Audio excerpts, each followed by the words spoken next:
Hi everyone, it's Alicia, and I hope that this video finds you well, given everything that's going on right now. I really wish I was coming back to you with under better circumstances, but that's not where our country and the world is right now. So to just a brief explanation of where I've been, I have been recovering from the first of two eye surgeries that I will need in order to remove a cataract that is growing on my right eye, which is the only eye that I have vision in, and so my doctors didn't want to pursue with this procedure until the cataract had fully developed and there was basically no other option left but to remove it, and that got postponed even further than we thought because then of course the pandemic happened, and so I had to wait. But on May 7th I was able to have the first surgery, which was removing band keratopathy, which is basically, it's another calcium deposit that can grow on the cornea of the eye, whereas a cataract is calcium that grows over the lens of the eye. So in order to get to the cataract, they first had to remove the band keratopathy, which was basically they made a surgical incision in my eye and cleared out the band keratopathy with a medical solution. So that was fun. The first night after my surgery was very painful. I barely slept. My eye was in a lot of pain.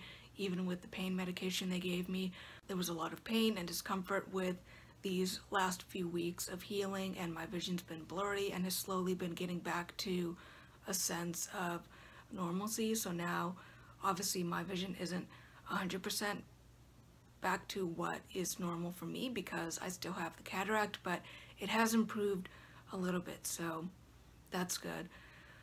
But then of course George Floyd, that's all I can say is George Floyd. What's going on right now, the reaction isn't just about him.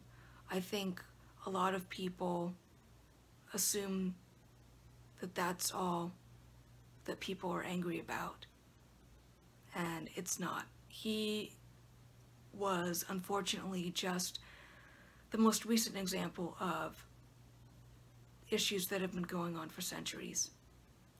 A lot of people have been saying that the system is broken, and if you really look at the history of this country square in the face, as the history has happened, as it is, not through any political lens, and by the way, it frustrates me that this is already being turned into a political issue where conservatives spin it one way and corporate Democrats twist it another way.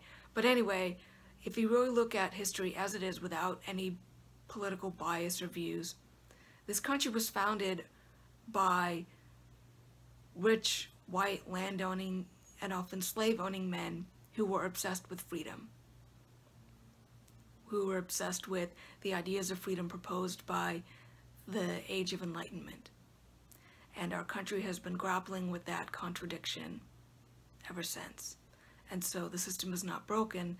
The system is working the way it was always meant to work. Because again, our country was founded by white men obsessed with freedom, and yet they owned slaves. And they supported the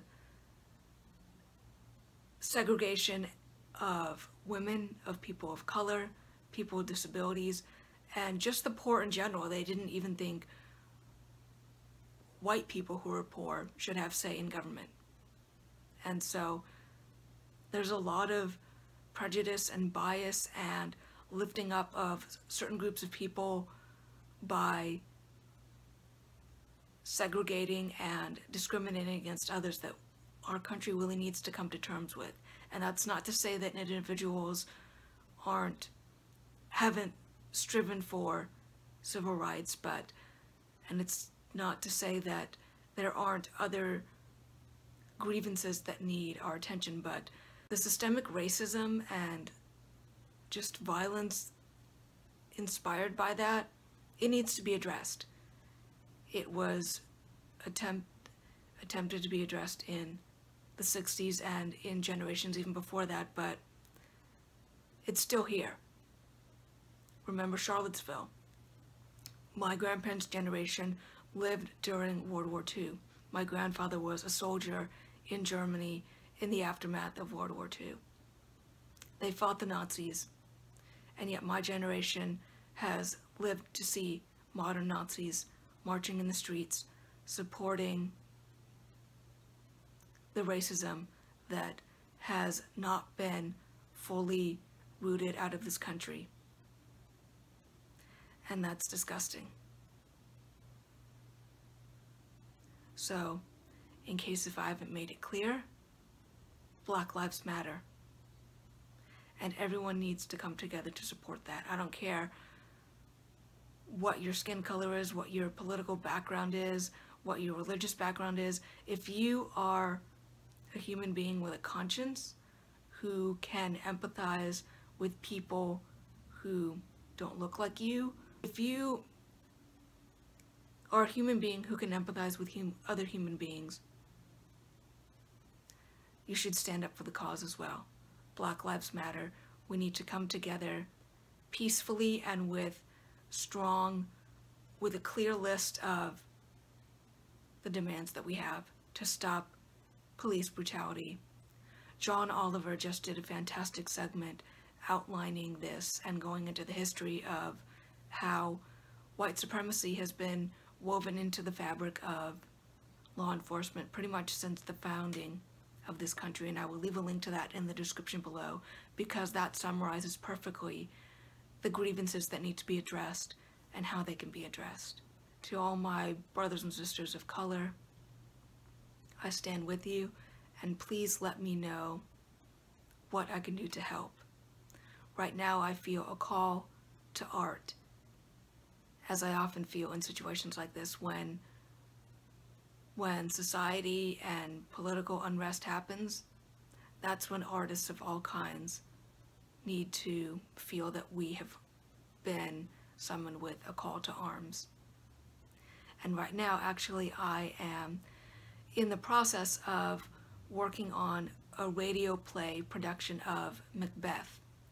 And the play is being set in Louisiana in the 1700s, just at the turn of the 1700s.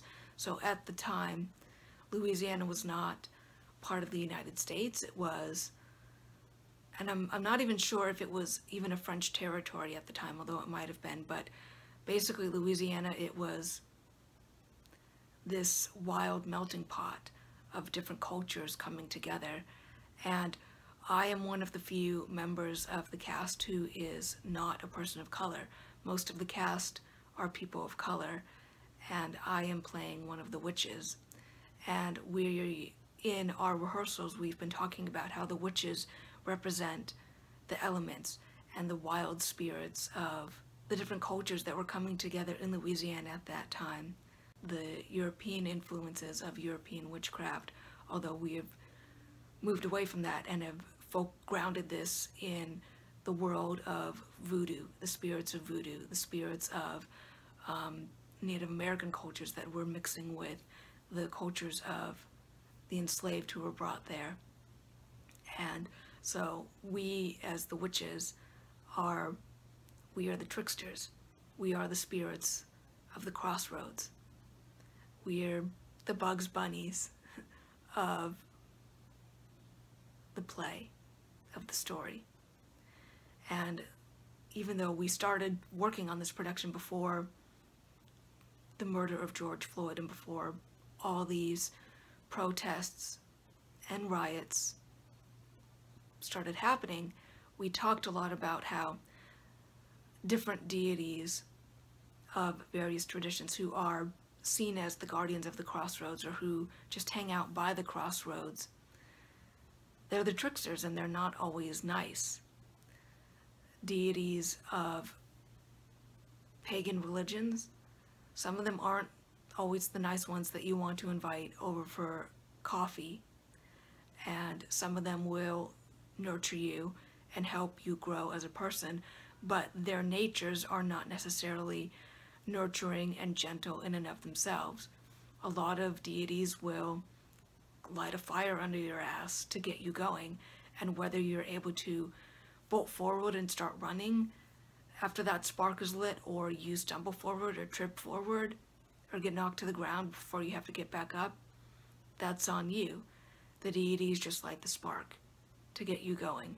I think we are at a crossroads right now in our country's history, and whatever side you fall on, history will judge you for it. History will hold accountable, and as it's unfolding and both looking back on it years from now, it will hold accountable those who were not on the side of treating human beings the way they all deserve to be treated. Black Lives Matter. Whether you write, paint, sing, make YouTube videos, answer the call to art. Answer the call to let them hear the people sing. And if you do feel the need to get out into the streets and protest, please do so peacefully. Please use violence as only an act of self-defense, because going out and instigating violence, that's playing into exactly what the aristocrats want. They want us to be the villains, the bad guys. So if you go out and protest, please do so peacefully, and please wear a mask. Please do all you can to try and still maintain the guidelines for the pandemic, because the pandemic is still going on. And with that, I hope you all stay safe and well, and blessed be, and I will see you next time.